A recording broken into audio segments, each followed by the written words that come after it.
Então, primeiramente, uma boa noite aí para todos. Que Jesus nos abençoe, que Jesus nos inspire nessa noite de reflexões. Eu gostaria, mais uma vez, de agradecer pelo convite que nos foi feito, na pessoa da Joana, e também por meio dela nós abraçamos a todos os que estão aí presentes na Fraternidade Espírita André Luiz, em Teresina, no Piauí, e também aos outros amigos e amigas que nos acompanham aí de outras partes. Que as reflexões possam ser proveitosas nessa noite, que a gente saia desse momento em que estaremos refletindo juntos, mais fortalecidos, mais inspirados e ainda mais tocados pela mensagem do Divino Mestre. E o tema que nos foi proposto gira em torno de talvez uma das frases mais conhecidas de Jesus. E conhecereis a verdade, e a verdade vos libertará, ou vos fará livres, a depender da tradução que nós utilizamos.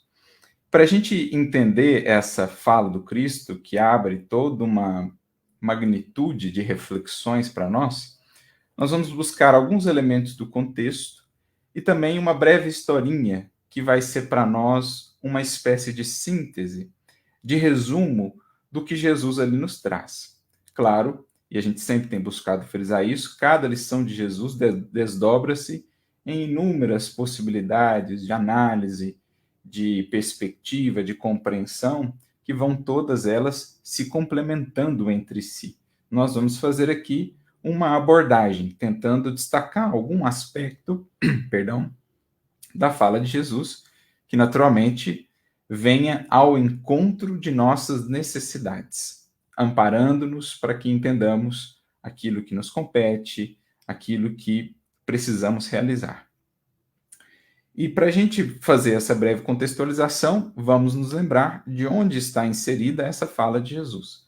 Ela está inserida apenas no Evangelho de João, embora no restante do Evangelho a gente possa encontrar também a ideia, perpassando todos os ensinamentos de Jesus ali, os demais evangelistas, mas essa frase em específico está registrada apenas no Evangelho de João, para a gente ser mais exato, no capítulo 8 do Evangelho de João. E ela se dá no meio ali, ou durante uma conversa, um debate de Jesus com os doutores da lei, com os fariseus. Ali eles falavam sobre a questão da liberdade e, enfim, vão desenvolvendo ali os assuntos, os argumentos, e então chegam a falar sobre essa questão da verdade. E, inclusive, quando Jesus traz essa frase, um dos primeiros questionamentos que surge ali por parte dos fariseus é: mas nós somos livres, nós não somos escravos de ninguém. Como assim você diz que a gente será livre? Nós não somos escravos, E é então que Jesus vai aprofundando ainda mais a reflexão, deixando aí frases extremamente profundas para que a gente pudesse meditar aí ao longo dos séculos. Ele diz assim: ele vai comparar essa questão da verdade até com a possibilidade de ver, de enxergar. Aquele que conhece a verdade é aquele que enxerga, é aquele que vê. E ele chega a dizer para os fariseus: se fosseis cegos, não teríeis pecado. Mas como dizem que veem, então o vosso pecado permanece convosco.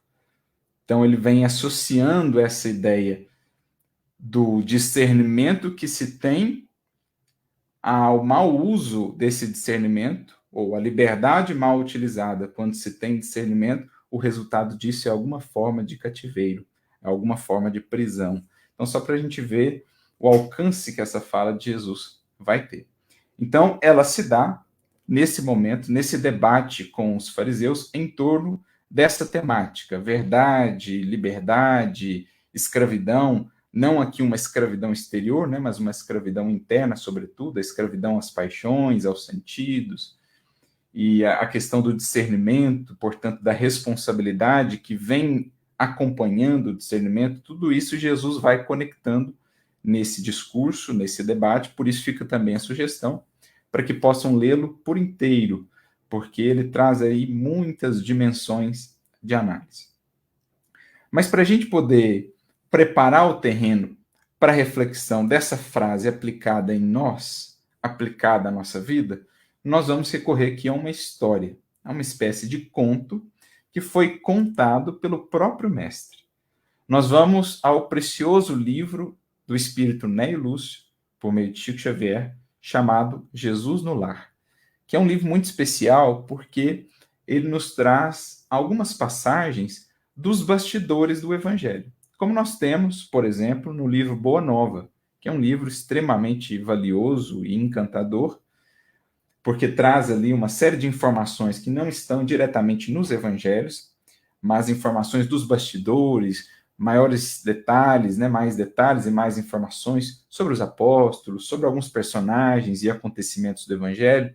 Então, o Boa Nova é um livro muito interessante e o Jesus no Lar é um livro, de certo modo, irmão deste, nesse caso, produzido pelo espírito Neio Lúcio, em que ele vai trazer um pouco da intimidade ali de Jesus com os apóstolos, principalmente na casinha de Simão Pedro. Daí o nome, né? Jesus no Lar.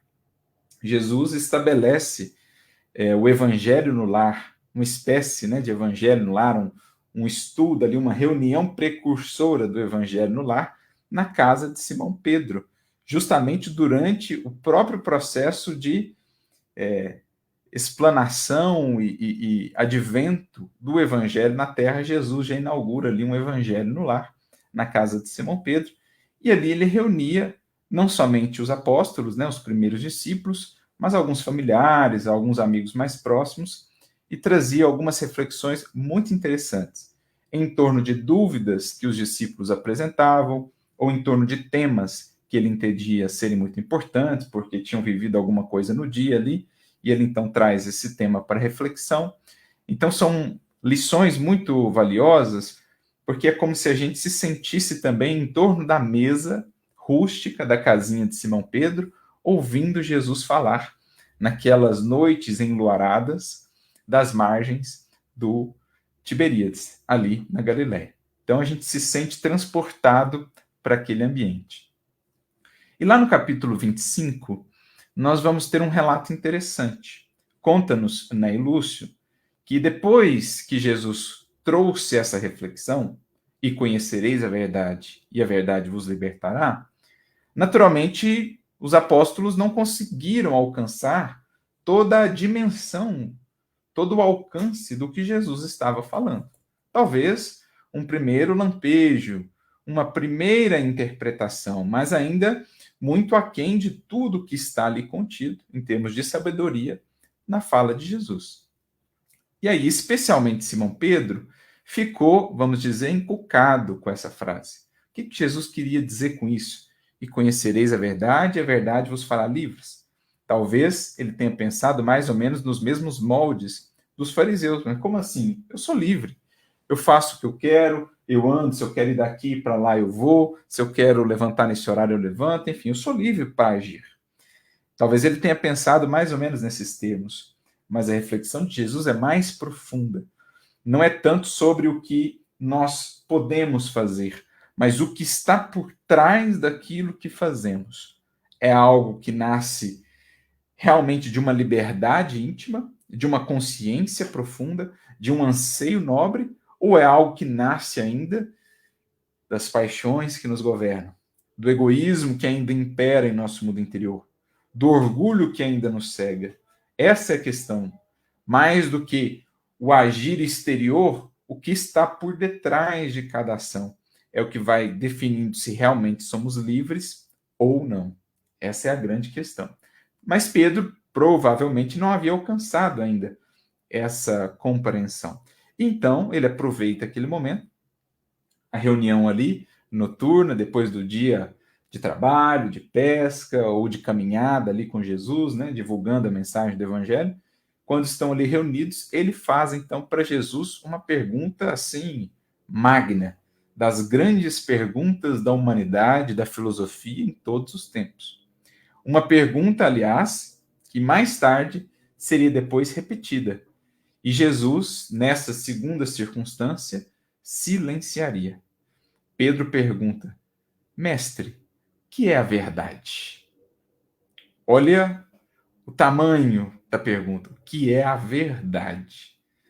Como dissemos, depois, mais adiante, isso também está registrado no Evangelho de João, no capítulo 18, versículo 38, quando Jesus está diante de Pilatos, ele ouve essa mesma indagação, que é a verdade. E João Evangelista não registra nenhuma resposta, dando-nos a entender que Jesus silenciou. E, naturalmente, esse silêncio do mestre nos fala muito. É como se ele dissesse que a verdade, ela pede ouvidos preparados que a possam ouvir, olhos preparados que a possam enxergar.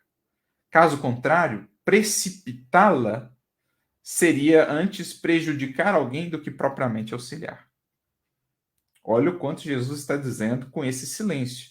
Diante de Pilatos, um espírito ainda muito materializado, voltado para os interesses terrenos, materiais, embora tenha tido ali um movimento de tentar ajudar Jesus, de tentar salvá-lo, acabou cedendo ao jogo das circunstâncias, né, ao que pesava ali nos acontecimentos. Ele pensa que talvez poderia perder o cargo, talvez poderia se complicar nas questões políticas ali da região e acaba então cedendo ao Sinédrio, que desejava a crucificação de Jesus. Então ele tem um movimento de alguma maneira, tentar auxiliar aquele homem que ele identificava como sendo um justo, mas era ainda um espírito muito voltado para as questões materiais, para as paixões, como a gente pode ver melhor no livro Há 2000 Anos, em que Emmanuel nos descreve melhor tanto a personalidade de Pilatos, como os acontecimentos que se deram ali, desde a prisão de Jesus até o julgamento e até a crucificação. Então Pilatos pergunta, mas Jesus silencia, dizendo implicitamente que não era Pilatos ali um coração ainda preparado para a plena expressão do que é verdade. A gente vai compreendendo com o Espiritismo que a verdade vai sendo graduada e vai sendo revelada a cada coração ou a cada coletividade no justo tempo em que ela passa a ser realmente benéfica, para que ela não tenha um efeito contrário do que esperado perante a lei divina. Por isso, a resposta de Jesus, que a gente entende melhor a partir dessas considerações que a gente trouxe aqui. Jesus responde assim: a verdade total é a luz divina total. Olha a resposta. A verdade total é a luz divina total. Se a gente for lá ao Livro dos Espíritos, nós podemos pensar ali das questões 614 em diante, quando Kardec e os espíritos estão tratando, por exemplo, da lei divina ou da lei natural. Eles vão dizer a Kardec que a lei divina, a lei natural, é eterna, imutável, como o próprio Criador. E aí Kardec, dessa reflexão sobre a lei divina, sobre a consciência, ele chega a uma reflexão sobre a verdade também, lá na questão 626 de O Livro dos Espíritos, e ele indaga, portanto, por que a verdade não foi sempre colocada ao alcance de todos? Por que ela foi sendo graduada, né? Questões 628, 27 em diante. E aí os espíritos vão fazer justamente essa comparação, dizendo que a verdade é como a luz, mas não qualquer luz, a luz divina, a revelação da lei divina, de como funciona o universo, né? A revelação das leis morais que nos presidem o destino, a própria revelação de quem eu sou, do patamar em que estou, da condição em que me encontro. A verdade é essa luz reveladora. Claro, a verdade total, luz divina total, mas, dizem os espíritos, justamente por ser uma luz, ela precisa ser graduada, a fim de que aqueles que antes não estavam acostumados com a luz possam ir gradualmente se acostumando com ela. A gente tem essa experiência. Quando estamos num recinto muito escuro, tudo apagado, e a gente sai de repente para a luz, ou quando a gente acorda de manhã e a janela é aberta assim de inopino, nossos olhos ficam assim quase que cegos, né, ofuscados pela luz. Mas quando a gente vai gradualmente acostumando o olhar, a pupila com a luz que nos chega, uma luz gradual, a gente vai se adaptando melhor a isso. Assim, os espíritos definem a verdade como essa luz que em Deus é plena, luz total, mas que é filtrada, que é gradualmente revelada para nós criaturas. Por isso a gente trabalha até em termos aqui no Espiritismo, né, em termos de revelações diversas. Kardec vai nos falar de 3 revelações. como que 3 momentos de ampliação do nosso acesso à verdade. Então, Moisés vem, trabalha até um certo limite, a luz que poderíamos alcançar à época. Jesus vem e expande essa luz, depois o Espiritismo vem e expande ainda mais essa luz. Então, esse é o movimento em que estamos inseridos. Por isso, na resposta a Pedro, Jesus também acrescenta: a verdade total é a luz divina total. No entanto, as criaturas humanas estão ainda longe de sua plena apreensão. Estamos longe de poder lidar com a luz em plenitude, como ele, Jesus, já o pode. Por isso, ele também no Evangelho deixa registrado: olha, muitas coisas eu teria ainda a vos dizer, a vos revelar, mas agora não poderíeis suportar. Interessante o verbo suportar, porque seria um peso demasiado para a criatura lidar com a verdade assim, de maneira abrupta. Por isso, as revelações gradativas para a humanidade como um todo, por isso, as revelações gradativas para cada espírito em particular. Cada um vai acessando determinados conhecimentos, determinados entendimentos da lei, na medida em que vai se fazendo mais apto para lidar com esses conhecimentos, com esse entendimento um pouco mais apurado do que é a verdade, acerca da lei divina, do próprio universo, da vida, como também a verdade sobre si mesmo, quem ele de fato é, qual a sua real condição.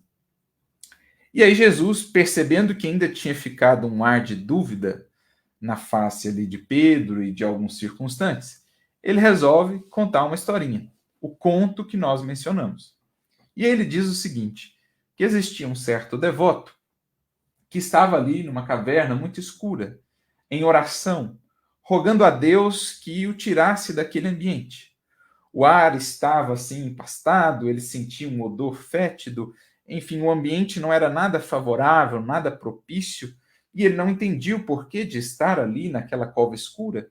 Ele que se sentia tão forte, tão hábil, tão apto para estar lá fora, na claridade, esperava ele então, rogava ao Senhor uma porta libertadora que lhe desse saída daquele lugar. Então ali ele orava, lamentava, chorava, sentindo todo o incômodo daquele ambiente em que estava. Ouvindo as preces desse devoto, o Senhor, então, compadecido das suas necessidades e da sua condição, lhe envia um primeiro mensageiro, a fim de que pudesse auxiliá-lo. Lhe envia a fé, essa primeira mensageira do seu amor. A fé, então, o consola, conversa com ele, fala para que ele pudesse esperar o porvir, orando com confiança e tudo mais. E aí ele se sente consolado ali diante daquela visita, mas logo depois, passado pouco tempo, ele volta àquela mesma circunstância de lamúria, de reclamação, até de uma certa revolta de estar ali. E aí, mais uma vez, os seus pedidos, os seus clamores chegam até Deus, que lhe envia agora um outro mensageiro. Dessa vez, a esperança. Então, primeiramente mandou a fé, depois manda a esperança. A esperança, então, o acalenta, o fala da eternidade da vida, da grandeza de Deus e tudo mais. E, novamente, ele se sente ali momentaneamente consolado. No entanto, passado algum tempo, ele volta àquela mesma postura de lamentação, de choro e tudo mais. Mais uma vez, o Senhor dele se compadece e lhe envia um outro mensageiro. Desta vez, a caridade. Percebamos que interessante, né? A sequência: fé, esperança e caridade. A mesma sequência que o apóstolo Paulo haveria de desenvolver na sua Epístola aos Coríntios, primeira Epístola aos Coríntios, capítulo 13, no finalzinho desse capítulo, ele fala dessas 3 virtudes, que foram denominadas virtudes teologais, as 3 principais virtudes: fé, esperança e caridade. Nessa composição, nessa tríade divina. A caridade o alimenta, o envolve, lhe dá ali carinho, afeto, e mais uma vez aquele indivíduo que ali estava naquela cova escura se reconforta, recompõe um pouco as forças, sente um certo alívio, mas passado um tempo, de novo ele começa a se revoltar, a se lamentar. E então o Senhor decide enviar um outro mensageiro, uma outra mensageira. Naturalmente, né? A gente já vai convidando aí cada um a pensar no simbolismo da passagem. É um conto. E aí cada elemento, cada circunstância na história que foi composta por Jesus tem uma finalidade educativa. Essa última mensageira que Deus envia àquele indivíduo é a verdade. E a verdade, ao adentrar naquela cova escura, ela faz luz. Quando ela faz luz naquele ambiente, o indivíduo tem, de repente, uma surpresa, um susto, um espanto. Porque ele percebe que todo aquele odor fétido, né, aquele ar, assim, malsão em que ele se sentia, os incômodos daquele ambiente, tudo aquilo se dava em decorrência dele próprio, porque ao olhar para si, percebe que todo o seu corpo está repleto de feridas pustulentas. Ele então se desespera diante daquele choque de realidade. A verdade abria sim para ele a porta de saída, porque pela luz mostrava onde estava a porta de saída. Mas mostrava também a sua real condição. E ao invés de encará-la frente a frente, para que pudesse então cogitar da sua própria cura, identificando que ele mesmo era a causa de seus sofrimentos, ele mesmo era a causa de suas angústias e tudo mais, ao invés de lidar com ela frente a frente, prefere ele fugir, espavorido, buscando a porta, para que dela pudesse buscar então uma outra caverna, uma outra cova escura onde se colocar, fugindo daquela realidade penosa quanto a si mesmo. E aí Jesus, então, tendo apresentado esse conto, traz a conclusão. Assim ocorre com a maioria das criaturas do mundo. Creem-se merecedoras de tudo, de todas as bênçãos do alto, reclamam, rogam a Deus, exigem, cobram, e recebem então os benefícios da fé, da esperança, da caridade, para que possam se sustentar, né, em suas fraquezas, em suas provas, em seus testemunhos. Porque o que representa essa caverna escura? Representa muitas vezes a prova difícil que a gente está vivendo. Que eu não consigo enxergar qual a finalidade dela, mas a fé, a esperança, a caridade me indicam como proceder. Fazer o meu melhor, esperar amanhã, porque o amanhã vai me trazer a compreensão, esperar e confiar em Deus. A gente não pode enxergar tudo agora. Se nós enxergássemos todas as causas de nossas aflições do presente, nós sucumbiríamos. Por isso o Espiritismo nos fala do esquecimento temporário pela reencarnação. Deus nos coloca, né, numa câmara escura, digamos assim, para nos privar, para moderar o nosso acesso à realidade, porque nós não suportaríamos acessar a plena luz agora. Por isso esquecemos o que fomos, reconhecemos tendências, temos às vezes lampejos de memórias do pretérito, mas de um modo geral a gente está no escuro, mas a fé, a esperança e a caridade aí estão conosco, dizendo, olha, se sofremos, tem um motivo, o motivo é justo, tenhamos, portanto, fé, saibamos nos nutrir de esperança, saibamos operar com a caridade, porque então o futuro certamente será melhor. Quando formos considerados dignos, mais luz se fará nessa caverna, nessa câmara escura. Então é um símbolo das nossas provas, é um símbolo da nossa ignorância, que vai nos, digamos assim, nos tutelando à medida em que vamos nos habilitando para conhecer mais a verdade. Então a gente conhece um pouco, mas ignora muito ainda, porque ainda não estamos preparados para conhecer tudo o que ainda ignoramos. Então, à medida que o espírito evolui, um pouquinho de ignorância vai sendo cada vez mais trocado por um pouquinho de verdade, por um pouquinho de lucidez, e assim vai se dando esse intercâmbio no processo evolutivo. Mas, voltando à conclusão de Jesus, ele diz que muitos assim se colocam, reclamam, cobram, exigem de Deus, recebem a esperança, a fé, a esperança, a caridade, mas não dão muitos ouvidos a elas. Ouvem por um tempo, mas logo se esquecem dos alvitres, dos conselhos que a fé, que a esperança e que a caridade dão. Consolam-se por um tempo, desconsolam-se logo depois. Descreem, creem e descreem, hesitam, oscilam, vacilam.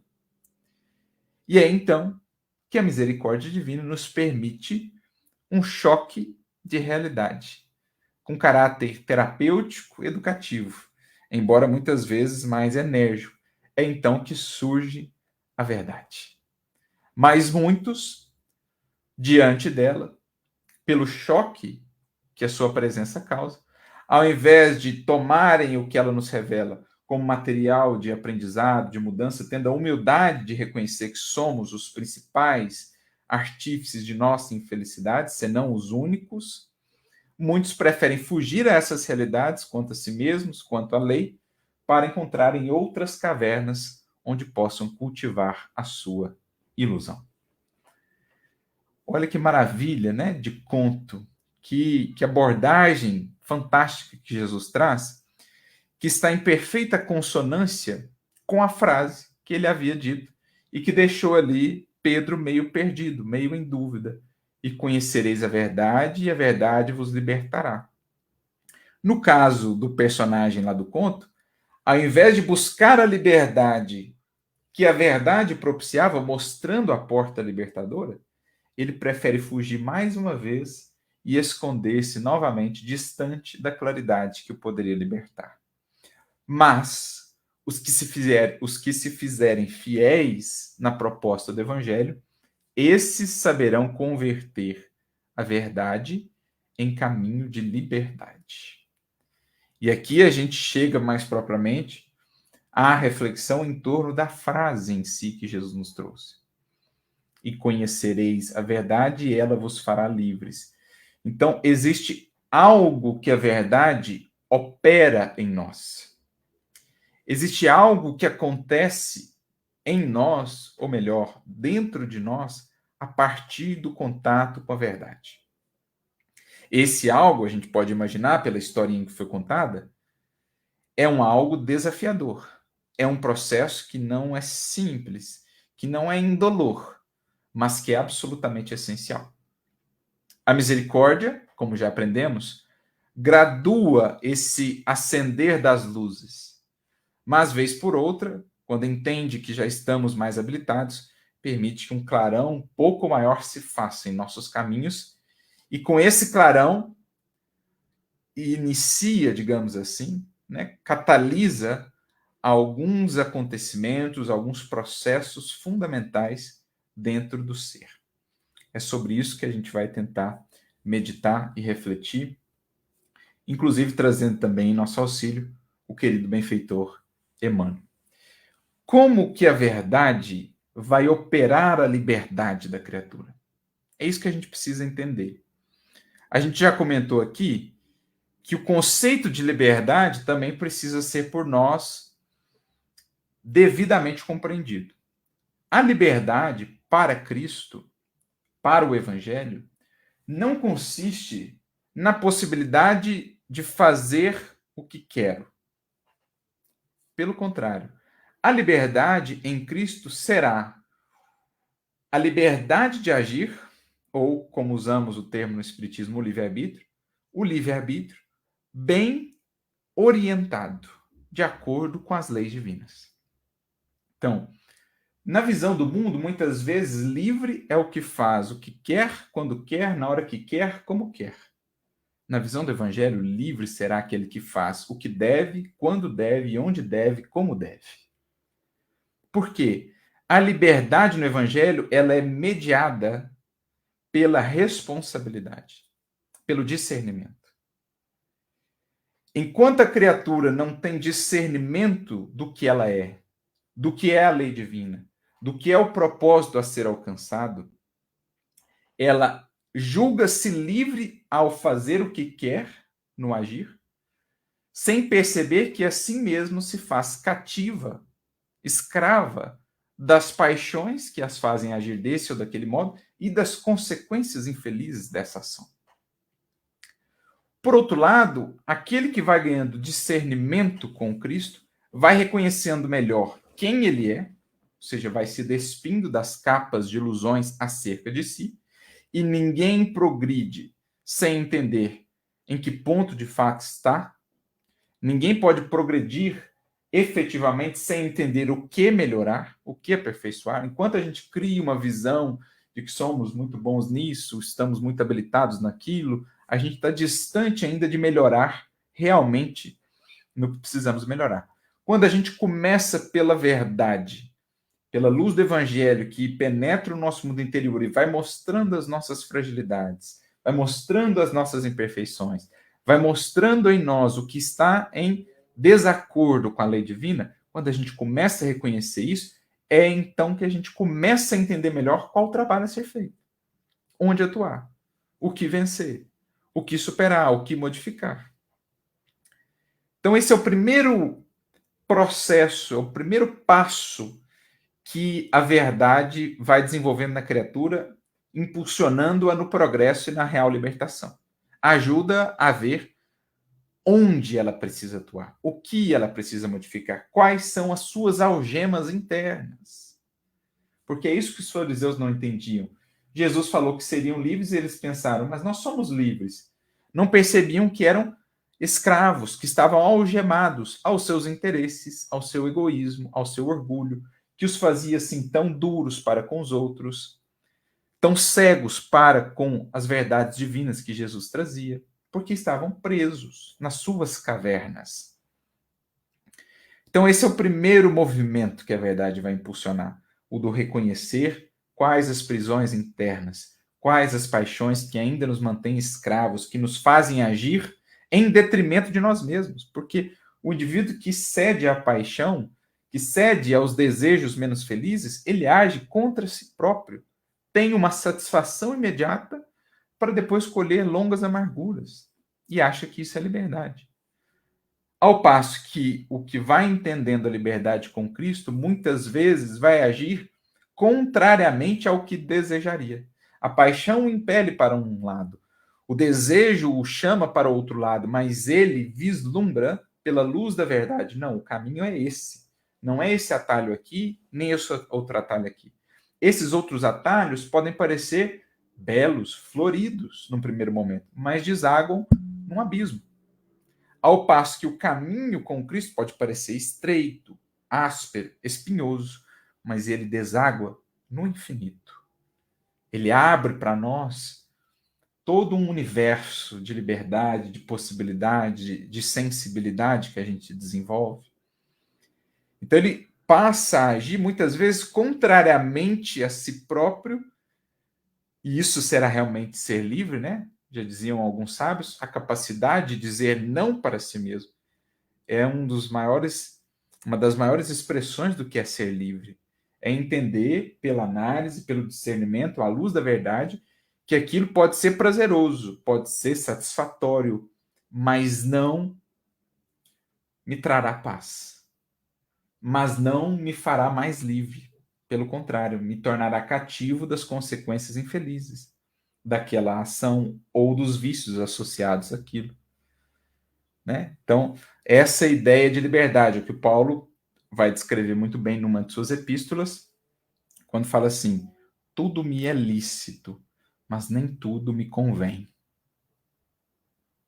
Tudo me é lícito, ele acrescenta ainda, mas não me deixarei escravizar por coisa alguma. Olha que fantástica síntese. O espírito que realmente vai entendendo a verdade e vislumbrando o que é a liberdade, ele entende que tudo está no seu raio de ação. A margem do livre-arbítrio é vasta, mas ele passa a pensar agora em termos do que lhe convém. Porque muito do que fazemos no nosso livre-arbítrio abre uma porta sem saída depois, ou cuja saída será muito desafiadora, muito dolorosa. Agora, as portas que adentramos com Cristo são sempre as portas que nos conduzem depois a mais liberdade. Quem com Cristo escolhe perdoar, quem com Cristo escolhe servir, quem com Cristo escolhe vencer a si mesmo, vai encontrando cada vez mais fluidez na sua evolução. Menos amarras, menos algemas, menos pesos. É o que a verdade vai operando. Só que ela não opera isso sem incômodo. Recordando mais uma vez a historinha, o conto que Jesus nos trouxe. Lá nós temos a visita abrupta da verdade. Nós, por meio do estudo, por exemplo, na doutrina espírita, o estudo do evangelho, vamos gradualmente acessando a verdade. E creio que muitos já passaram por essa experiência. À medida em que a gente estuda, parece que as coisas vão ficando mais difíceis. Mas parece que os problemas estão aumentando. Parece que esse incômodo que eu não tinha antes, agora que eu comecei a estudar, eu estou tendo. O que é isso, gente? A consciência, esclarecida pela verdade, passa a discernir melhor o que sentimos, o que fazemos, em comparação com a proposta da lei divina. Então, as minhas atitudes, os meus sentimentos, que antes não me incomodavam, porque não estavam ainda no radar da minha consciência, porque a minha consciência não estava ainda tão iluminada, agora aquilo que não era visto e não incomodava passa a ser visto. E como está em desacordo com a lei divina, passa a incomodar. Por isso, Paulo vai dizer na sua carta aos Romanos que onde não há lei, não há pecado. O que ele quer dizer com isso? Enquanto eu não conheço mais a fundo o que é a lei divina, enquanto a minha consciência não está esclarecida, o que eu faço em desacordo com a lei divina não me incomoda tanto, porque ainda não está no meu radar de percepção ou de sensibilidade. Mas quanto mais conhece o espírito a lei, quanto mais esclarecido a respeito dela, pela luz da verdade, mais o seu radar moral se amplia. Aliás, quando a gente pensa no Emmanuel, a gente vai lá no livro Pensamento e Vida, quando ele vai tratar do dever, por exemplo, né, é muito interessante, ele vai dizer que o dever é a região moral em que nós somos constantemente alertados pela consciência. O que ele está dizendo com isso?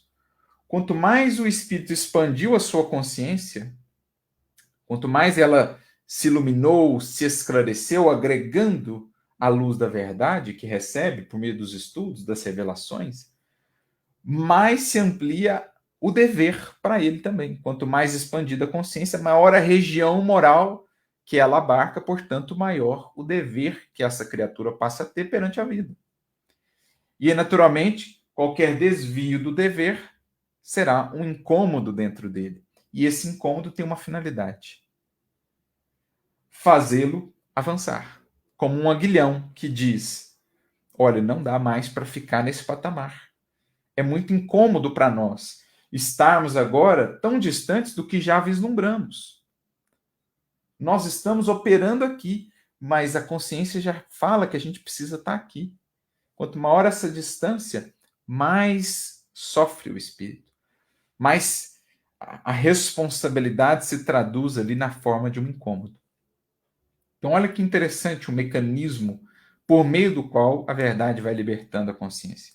À medida em que o inunda com a sua luz, essa criatura vê-se, enxerga-se melhor, os cômodos mais escuros da casa, antes apagados, mas todos bagunçados, agora vem a lume para que o indivíduo possa então perceber, olha, aqui eu tenho muita coisa para arrumar. E enquanto ele não fizer, ficará o incômodo. Lá está tudo desarrumado, tem que arrumar lá. Percebe? Isso vai servindo de aguilhão que estimula a criatura a deixar a sua atual condição, buscando as condições, buscando os patamares que a sua consciência já consegue descortinar, graças a essa luz que se acendeu em seus caminhos. Por isso, a importância do estudo. Por isso, a importância do serviço no bem. Porque o serviço no bem, o amor, é também uma luz que se acende. Permite-nos acessar melhor a verdade. Já disse um cantor, também um sábio, né? Que só o amor conhece o que é verdade.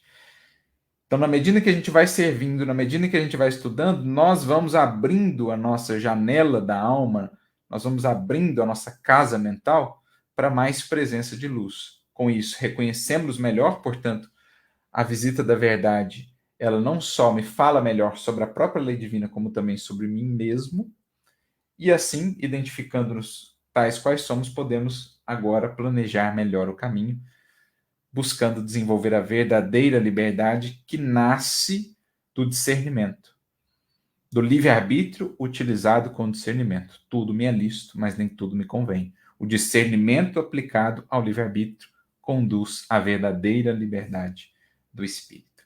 É mais ou menos, em síntese, esse todo o processo que vai se estabelecendo dentro da criatura a partir do momento em que ela tem contato com a verdade.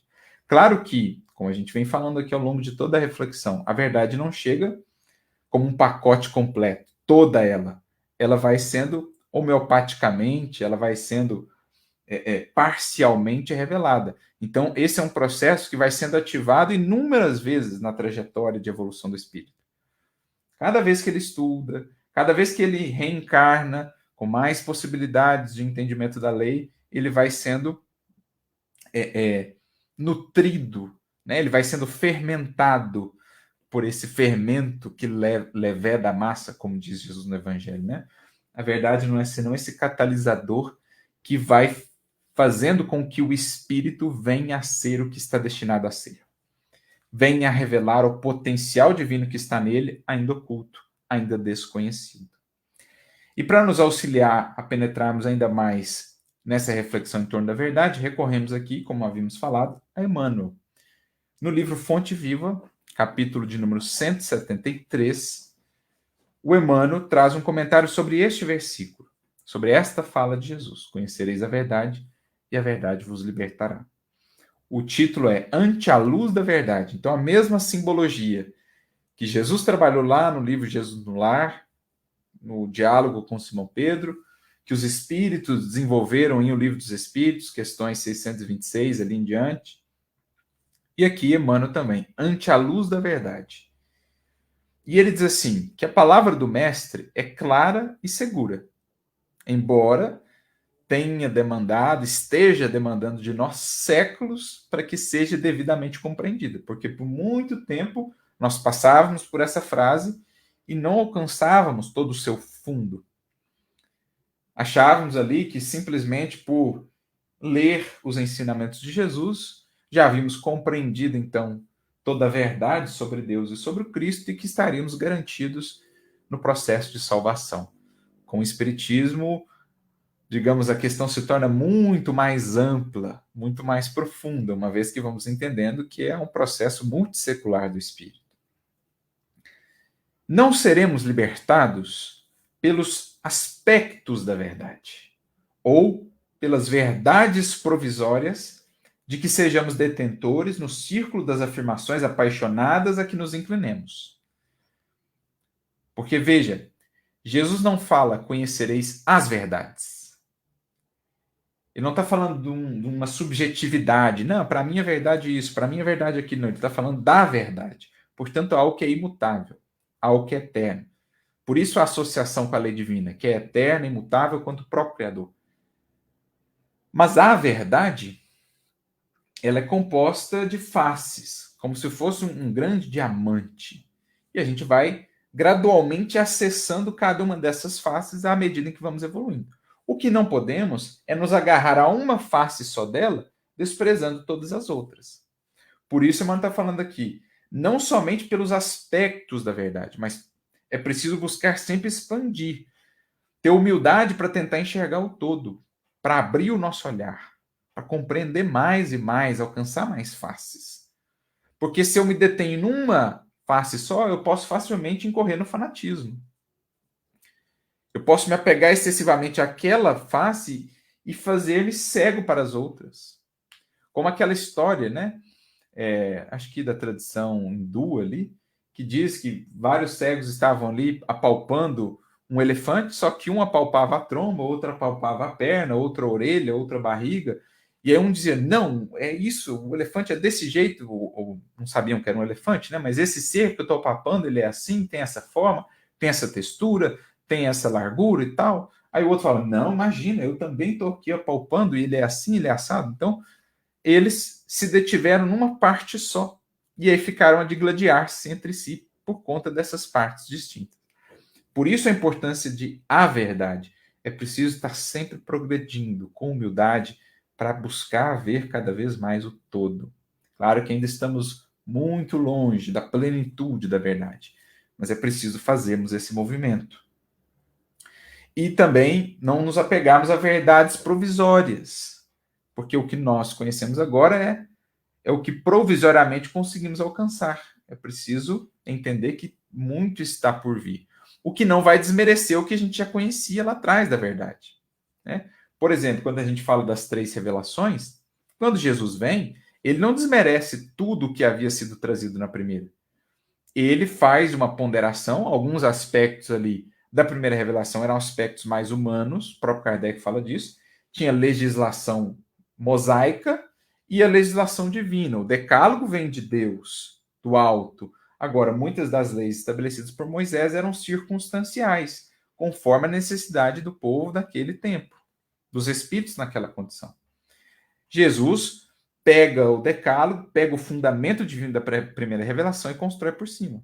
Da mesma maneira, o espiritismo vai desconstruir algumas ideias que se formaram em torno de interpretações equivocadas acerca do evangelho, mas vai pegar todo o núcleo de verdade divina que o Cristo trouxe e vai construir por cima, desdobrando aquilo que começou lá com Moisés e até mesmo antes. Então, é um processo de complementação, que a gente não pode parar. Também não pode desprezar o que já foi estabelecido como fundamento. É ir construindo o edifício, como uma casa. Fundamento, paredes, depois o teto. Né? A gente vai gradualmente montando. Então, temos que ter cuidado para que as nossas paixões não nos seguem, não nos façam ir atravancar a marcha no que diz respeito a essa libertação pela verdade. Porque se a gente se prende a só um aspecto provisório ou limitado, a verdade que deveria ser libertadora acaba se tornando uma algema, né? Porque nós nos prendemos pela vaidade, pela paixão, ou por um interesse, a um aspectozinho só ali, sem ver todo o restante que nos espera. Muitos, em política, filosofia, ciência e religião, se afeiçoam a certos ângulos da verdade e transformam a própria vida numa trincheira de luta desesperada, a pretexto de defendê-la, quando não passam de prisioneiros do ponto de vista. Diria Emmanuel, o ponto de vista é a vista de um ponto. A gente precisa buscar ampliar os pontos de vista. Kardec tem uma mensagem belíssima chamada Ponto de Vista no Evangelho segundo o Espiritismo. É preciso subir, é preciso elevarmos-nos em entendimento, em sentimento, para que a verdade se nos faça cada vez mais límpida, mais clara, porque tudo que vai subindo vai convergindo também para essa unidade da verdade que preside toda a criação. Então, aqui embaixo, muitas vezes temos crenças particulares que alcançam alguns ângulos ou alguns aspectos da verdade, mas que envolvem muitas crenças pessoais, equivocadas, ilusórias, e a gente mistura tudo isso, se apega a isso e faz disso guerra, faz disso trincheira, atravancando ao invés de avançar para a liberdade. Né? Porque para lidar com a verdade, gente, é preciso o ingrediente fundamental da humildade. Caso contrário, a gente não suporta a verdade. Ou a gente foge dela, ou a gente tenta deturpá-la conforme nos convém. Agora, só usufrui o benefício libertador da verdade, embora sendo doloroso esse convívio, só usufrui o benefício libertador dela o que se faz humilde. Muitos aceitam a verdade, estendem-lhe as lições, advogam-lhe a causa e proclamam-lhe os méritos. Entretanto, a verdade libertadora é aquela que conhecemos na atividade incessante do eterno bem. Então, muitos, do ponto de vista intelectual, já vislumbraram a verdade, já conseguem discernir melhor, mas ainda não substancializaram, não concretizaram esse compromisso com a verdade na própria vida, porque não se transformaram a partir da verdade. Porque não adianta facear a verdade. É preciso nos transformar a partir daquilo que ela revela. É preciso estabelecer daí por diante a coerência entre o que ela revelou e o que eu vou viver. Por isso, Emmanuel tem um texto falando sobre conversão e convencimento e conversão, né? Ele vai dizer assim que muitos de nós estamos convencidos da verdade do Senhor, mas não convertidos ao Senhor da verdade. O texto, eu acho que se chama Convencer-se e Converter-se, E ele diz: muitos estamos convencidos da verdade do Senhor, mas ainda não convertidos ao Senhor da verdade. Então a verdade já nos tocou, já nos bafejou, nos clareou a consciência, mas a nossa vida ainda não reflete ela. Porque só será refletida quando a gente realmente se comprometer com aquilo que ela nos aponta: o amor, o bem, como os únicos caminhos libertadores de fato. Penetrá-la, a verdade, é compreender as obrigações que nos competem. Discerni-la é renovar o próprio entendimento e converter a existência num campo de responsabilidade para com o melhor. Então, a diferença entre convencer-se e converter-se. Só existe verdadeira liberdade na submissão ao dever fielmente cumprido. E aí ele conclui: conhecer, portanto, a verdade é perceber o sentido da vida. Então, antes a gente estava sem rumo, sem norte. Com a verdade, a gente identifica o sentido. Antes eram tantos os caminhos possíveis, né? Tudo me é lícito. Depois da verdade, eu busco o que me convém. Então, o caminho estreito, não mais os caminhos largos do mundo. E perceber o sentido da vida é crescer em serviço e burilamento constantes. Observa desse modo a tua posição diante da luz ou diante da verdade. Quem apenas vislumbra a glória ofuscante da realidade fala muito e age menos. Então, quem só se encanta com a verdade, faz dela instrumento de vaidade, né, de pregação pura e simples, ou quem foge dela, ofuscado pelo seu brilho, acaba falando muito e agindo menos em conformidade com o que viu. Agora, quem lhe penetra a grandeza indefinível, age mais e fala menos. Eis, portanto, a lição fundamental de Jesus que nos alcança em cheio hoje ainda, nos conclamando a meditar sobre a posição, a postura que temos adotado diante da visita da luz, da visita da verdade. Dela temos feito mais ação e menos pregação pura e simples? Ou dela temos feito ainda motivo de fuga, motivo de vaidade, ou culto à ilusão? Que possamos refletir, cada um de nós, entendendo esse processo fundamental no qual estamos inseridos. A visita da verdade, muitas vezes dolorosa no primeiro momento, mas profundamente libertadora para aqueles que lhe aceitam os conselhos e a proposta de renovação. Que Jesus nos abençoe e nos inspire a todos, que a luz da verdade que ele nos trouxe, a luz solar do seu evangelho, seja para nós o sentido, o rumo e a força para a caminhada e para a nossa definitiva libertação. Muita paz a todos.